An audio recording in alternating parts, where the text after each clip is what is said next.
This is the 25th broadcast in the series America Looks Abroad, presented by the officers and staff members of the Foreign Policy Association. This nonpartisan organization, open to all who are interested in American foreign policy, offers accurate information on current international events. In the world of today, foreign affairs are your affairs. Both Europe and America are striving to assess the full consequences of the German victory in Norway. Mr. David H. Popper, Research Associate of the Foreign Policy Association, will discuss the Norwegian Campaign, its lessons and effects. Mr. Popper. Good afternoon. The first phase in the Norwegian Campaign, and possibly the last, has ended in a serious defeat for the Allies. The eyes of the world are now turning toward London, where on Tuesday and Wednesday of this week the British Parliament will debate the responsibility of the Chamberlain government for the Allied reverses. Ugly rumors are circulating of dissension within the British government and between British and French leaders. British critics of the Chamberlain government recall with some bitterness Prime Minister Chamberlain's recent proclamation that the Nazis had missed the bus, and the statement of Sir Edmund Ironside, British Army Chief, that the Allies had now turned the corner. The critics are denouncing what they call faulty, feeble, and foolish leadership, and are asking for a government shake-up to produce speed and direction and decision and drive. Unfavorable comparisons are being drawn between the relatively youthful government which steered Britain to victory in 1918 and the older men who rule Britain today, men whom their opponents accuse of a tendency to keep on muddling through in traditional British style when muddling through will no longer suffice.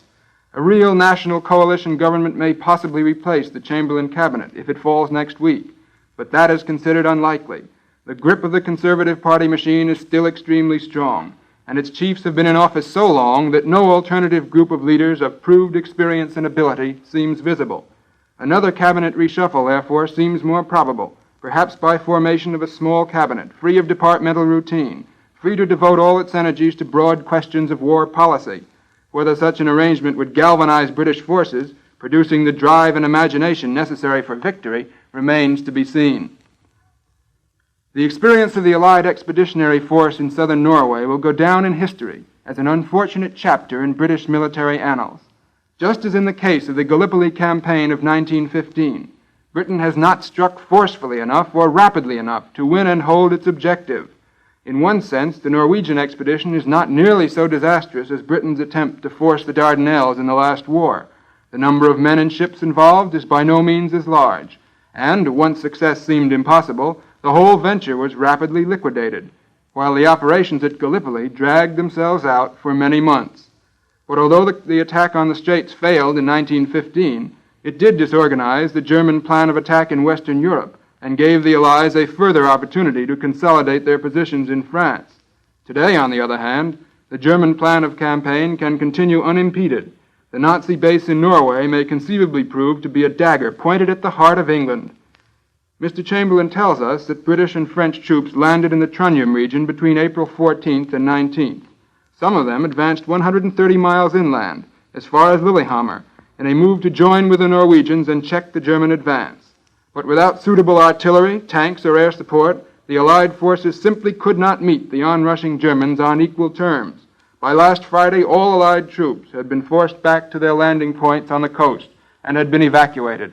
Little remained of the confident predictions of Winston Churchill, First Lord of the British Admiralty, on April 11th when he proclaimed that British sea power would cut communications between Germany and Norway and permit the Allies to drain Hitler's strength in a long Norwegian campaign.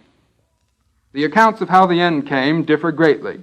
According to the Germans, the British broke into headlong flight, and reporters who witnessed the British troops sailing away from Namsos tell of terrific German air attacks, taking a heavy toll of life. But according to Mr. Chamberlain, the retreat was an orderly withdrawal, carried out without loss of a single man. The entire area is now in the hands of the Germans. Allied troops are still stationed at Narvik, several hundred miles to the north, where they may be reinforced by the remnants of the expedition to southern Norway. It appears that the town of Narvik itself is still in German hands, although the position of the Nazis there, cut off as they are from German support, except to a limited extent by air, is anything but encouraging. It seems quite likely that the Allied command may now seek to annihilate the defenders of Narvik, so that the British government can face its critics in Parliament on Tuesday with at least one victory to its credit. For the present, however, the situation at Narvik is not of great strategic significance. It is important to cast up the balance sheet of the southern Norwegian adventure. In the first place, the Germans, by their victory, have gained a strategic success which it is difficult to overestimate. Now that the disheartened Norwegian troops left in central Norway have concluded an armistice with the Germans, it will not even be necessary to mop up the richest section of the country as far north as Namsos. We may expect that the Nazis are already bringing in equipment to set up a formidable air and submarine base on the western Norwegian coast. Scapa Flow, Britain's great home fleet station, is within easy bombing range, only some 300 miles away, and all the north of Scotland is open to German air attack. Starting from Norwegian bases, German submarines and light surface vessels will find it much easier than ever before to elude the British blockade in the North Atlantic. Second, German military operations have again been marked by that superb timing and coordination which brought them rapid victory in the Polish campaign. More than anyone else, the Germans recognize the value of speed in modern war.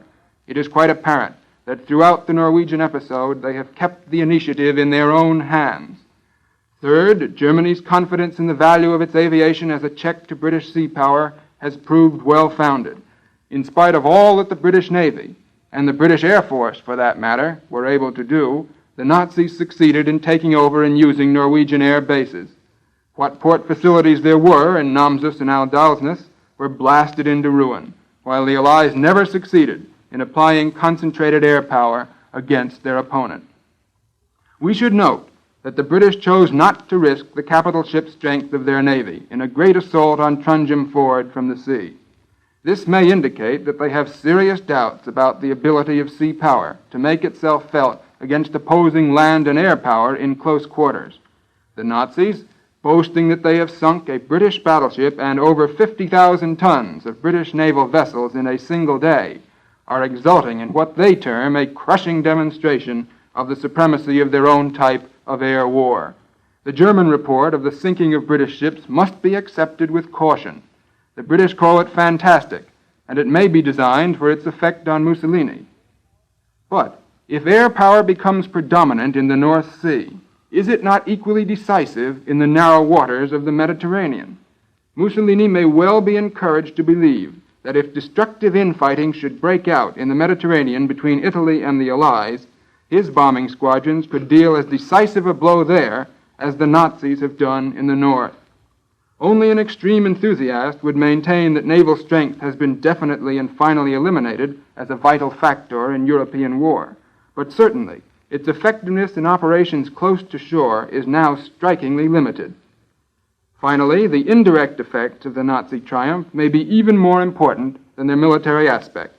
German prestige has reached a new high among the neutrals of Europe. Hitler's reputation for invincibility is growing with tremendous speed. The Swedes, outflanked by German military forces in Norway, have no choice but to gear their economy closely to that of Germany. They will be forced to tax their production and transport facilities to the utmost to meet the German demand for iron ore and possibly for armaments as well. In southeastern Europe, too, the fear of Germany is growing. The small states of that area may be more inclined than ever to furnish all the supplies the Nazis demand to avoid the tragedy of a German invasion. So much for the assets gained by Germany in the Norwegian campaign. What of the Allies? Prime Minister Chamberlain, in his explanation to Parliament, minimized the extent of the Allied defeat. He said he was satisfied that the balance of advantage up to the present lay with the British and French forces. The conquest of southern Norway had been delayed. The iron ore route from Narvik had been cut off. German losses had been very heavy. German naval strength had been smashed. And, if Britain had not achieved its objective, neither had the Germans achieved theirs. But British as well as neutral observers are not entirely satisfied with these explanations. Mr. Chamberlain admitted that troops had been prepared for a Scandinavian expeditionary force for Finland some 3 months ago. He said the British had known for many months that German troops were practicing embarkation and landing operations in the Baltic. Observers asked then why the British government dispersed the Finnish expeditionary force, so that only a hasty, ill-prepared operation could be undertaken when the Germans struck. They are asking whether the destruction of German naval power is really very important, since Germany means to win this war on land and in the air, and not on the sea. They wonder when the gap between the Allied and German air strength is going to be closed, so that the two sides can meet on an even basis. Most important of all, they note that the British have again done too little and done it too late. What is most discouraging about the Norwegian affair is the impression of irresolution, timidity, inertia, and divided counsels among the Allied leaderships. Nothing could be more destructive to Allied morale. This will be the keynote of the attack on the Chamberlain government in Parliament Tuesday. No one can find encouragement in Mr. Chamberlain's statement last Thursday that British forces could not be diverted to Norway or elsewhere because the Germans might then attack in any one of a number of other theaters of war. Significantly enough, Mr. Chamberlain even referred to the possibility of a lightning swoop on England itself by the Germans. We have only to remember that there has been no foreign invasion of England since the year 1066 to appreciate how quickly Britain's sense of security is dwindling under the rapid succession of Nazi-hammered blows. Not that a direct attack on England is an immediate possibility, but Mr. Chamberlain's attitude seems to indicate that the Allies are merely waiting for the Nazis to strike the next blow. As a rule, victory cannot be won in this way. Most military men are agreed that the Allies must take the initiative, whatever its risks, to bring the war to a successful conclusion. Men will differ, of course, on the question of the proper moment and the proper place to attack. But as each Nazi advance opens up a new Allied flank, the difficulties of Allied attack become greater, and the Nazis improve their position for striking a really decisive blow at the Allies. No one realizes this more keenly than Mussolini, whose renewed defiance of the Allies seems a direct consequence of events in Norway. At this distance, we cannot tell whether Italy believes the time is approaching to enter the war on Germany's side, or whether it is simply trying to win concessions by means of threats. In any case, it is obvious that Washington regards the situation in the Mediterranean as extremely serious. Our administration, just as it did before the war, is applying pressure on Mussolini to prevent hostilities from spreading. Ambassador Phillips in Rome and President Roosevelt in Washington are probably telling the Italians that war would involve great risks for Italy, since American shipping would be barred from the Mediterranean and the United States could not be left out of account as a potential belligerent. Possibly American diplomacy is reinforcing British diplomacy in this connection. What our officials have to say will scarcely come as news to the Italian Foreign Office, but it may exercise a certain restraining influence upon them. They are not likely to enter the struggle unless they are convinced that Germany can win a quick and complete victory.